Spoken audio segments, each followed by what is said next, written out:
Una vez que Jesús estaba orando, en presencia de sus discípulos le preguntó: ¿quién dice la gente que soy yo? Ellos contestaron: unos que Juan el Bautista, otros que Elías, otros dicen que ha vuelto a la vida uno de los antiguos profetas. Él les preguntó: ¿y ustedes quiénes dicen que soy yo? Pedro tomó la palabra y dijo: usted es el Mesías de Dios.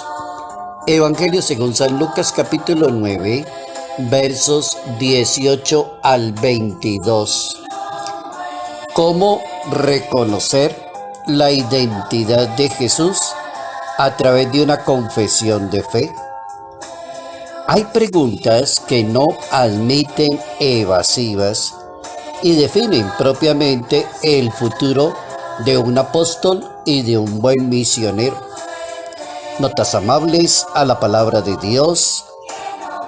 Hoy 24 de septiembre, día viernes, año 2021. Nuestra Señora de la Merced.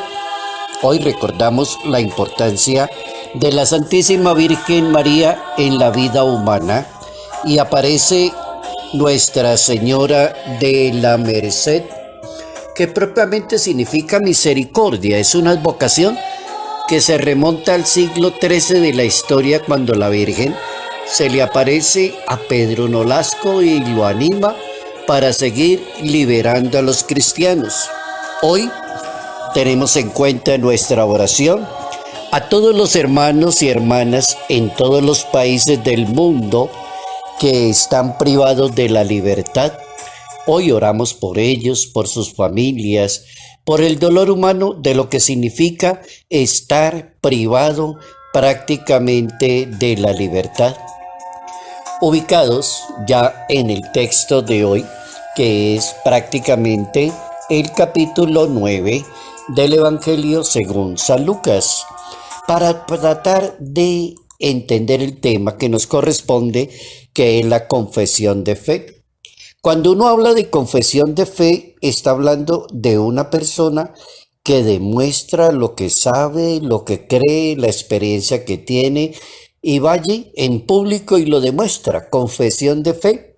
Ha tenido una experiencia tan buena que llega a un grado que se llama confesión de fe. Y es tan cierto que Pedro, el único de los 12 apóstoles, fue el único que tuvo una respuesta acertada a su maestro, de poder decirle que él es el Mesías de Dios. ¿Cómo reconocer la absoluta singularidad de la persona de Cristo Jesús? Pedro le toca ese camino, pero a Pedro le falta un detallito. Él descubre quién es Jesús: si usted es el Mesías, como que usted es el enviado, usted es el Hijo de Dios.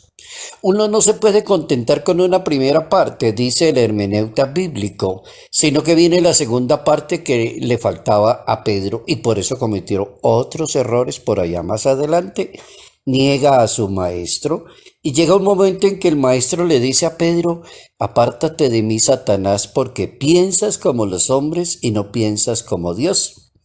Cuando se trata de hablar de confesión de fe, uno tendría que entrar a decir: hay que aprender a pensar como Dios y no pensar como los hombres. Hay preguntas que no admiten evasivas, sino que exigen una respuesta correcta y contundente. Y hay momentos en la vida de los seres humanos que tampoco permiten evasivas. Por ejemplo, una vocación no permite evasivas. ¿Se es o no se es? Una profesión no permite evasivas. Una persona buena, profesionalmente, carismática, talentosa, es una persona que tiene vocación. Uno escuchará en la sociedad personas que miran a otras personas y dirán: este no tiene ni siquiera vocación para eso que está haciendo. Es que no tiene vocación. Se le nota por encima que no tiene ni vocación. Miren cómo el tema se pone interesante para poder entender cómo se descubre la identidad y se confiesa al maestro desde el campo de la oración, desde el campo de la palabra, del seguimiento del maestro.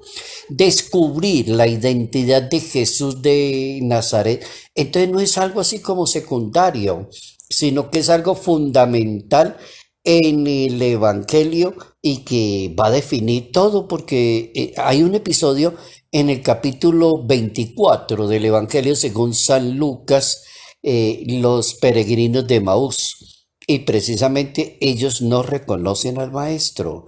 Lo reconocieron al partir el pan. Él se le acerca, camina con ellos, les contesta preguntas, pero ellos todavía no lo reconocen.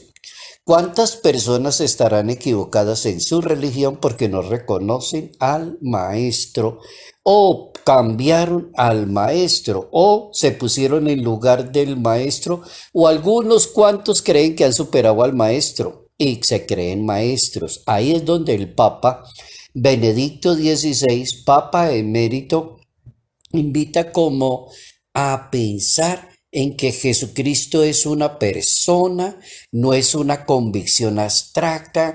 Dice el Papa, Jesucristo no es alguien que hay que echarle mano cuando pues necesito, estoy como muy mal, tengo problemas, estoy desilusionado, me voy para una iglesia, me rasco la cabeza, me compro un catecismo, me compro algo. No, dice el Papa, Jesucristo es una persona y hay que reconocerlo como una persona. Jesucristo es el Hijo de Dios que vino a salvar el mundo y tiene una palabra, tiene una Eucaristía, tiene un testimonio, tiene unos acontecimientos. Él es Eucaristía, por ejemplo. Entonces hay que reconocerlo para poder identificarlo y una vez que está identificado poder seguirlo. Hay una exhortación apostólica muy interesante del Papa Emérito que él la tituló Sacramentum Caritatis y esa exhortación apostólica, Sacramentum Caritatis, el sacramento de la caridad, reflexiona sobre la Eucaristía como fuente y como culmen de la vida y de la misión de la Iglesia. La Eucaristía es la fuente. ¿Quién es la Eucaristía? Pues Jesús mismo. El que come de ese pan y el que bebe de ese cáliz tendrá la vida eterna. Entonces el Papa comienza a hacer un análisis de la identidad de Jesús en el contexto de la Eucaristía, en esa exhortación apostólica. Y el Papa dice que hay que reconocer que uno de los efectos más graves de la secularización, donde vive la sociedad hoy en día, es que la fe está a un lado, al margen de la existencia. Como quien dice, yo me vuelvo persona de fe los domingos, como por dar un ejemplo de carrerita. Los domingos hay que ir a misa y hay que rezar, entonces la gente va a misa, pero entonces el Papa dice, no, es que está viviendo una fe al margen, o sea, Cristo no está pegadito de la persona no lo entiende que camina con él, que es el ejemplo para él. Es necesario, dice el Papa Emérito, redescubrir que Jesucristo no es una simple convicción o una doctrina, sino una persona que hace parte de la vida de cada uno de nosotros. La Eucaristía es la fuente y la cumbre y la vida, la misión de la Iglesia. Eso es lo que dice el Papa y coloca como ejemplo cómo vivir una persona que reconoce a Jesús, que Él es persona, que es el Salvador, que es Eucaristía. Entonces el Papa propone ir a ese capítulo 12 de la carta del apóstol San Pablo a los romanos para encontrar la respuesta. ¿Cómo vivir? Y el apóstol contesta, no se ajusten a este mundo, transfórmense por la renovación de la mente, sepan discernir lo que es la voluntad de Dios, lo bueno, lo que le agrada, lo perfecto. Ahí entra el Papa a solucionar el temita de cómo encontrar verdaderamente la identidad de Jesús de Nazaret, la confesión de fe. ¿Cómo confesar que yo soy católico, que soy creyente, que soy cristiano y cómo convencer a los demás de que eso es cierto, eso es verdad? Es que no basta con la palabra, confesar. A San Pedro le faltaba la partecita de que hay que seguir al maestro a través del sufrimiento y a través de una cruz. Y eso San Pedro no lo tenía en el momento. Solamente atinó a decir que él es el Mesías de Dios, pero le faltaba esa parte. Puede ser que haya muchas personas que no atinen a una parte completa de cuando la vida se le complica a la persona, las cosas no funcionan, las cosas no salen como deberían salir. Entonces la persona, ¿será que pierde su confesión de fe? ¿Será que dice que ya no creo? ¿Será que dice me cambio de iglesia, me cambio de religión? Yo no volví por allá. Miren cómo es de interesante el tema. Aprender cómo es de importante sostenerse en una confesión de fe que tiene dos partecitas. La primera identifica perfectamente al maestro y la segunda sabe perfectamente cómo seguir a ese maestro y cómo seguirlo a él y seguirlo con su palabra y con todas las indicaciones que él da. Salud, paz y bendición. Bendición en el nombre del Padre, del Hijo y del Espíritu Santo. Padre Cairo Yate Ramírez, Arquidiócesis de Ibagué,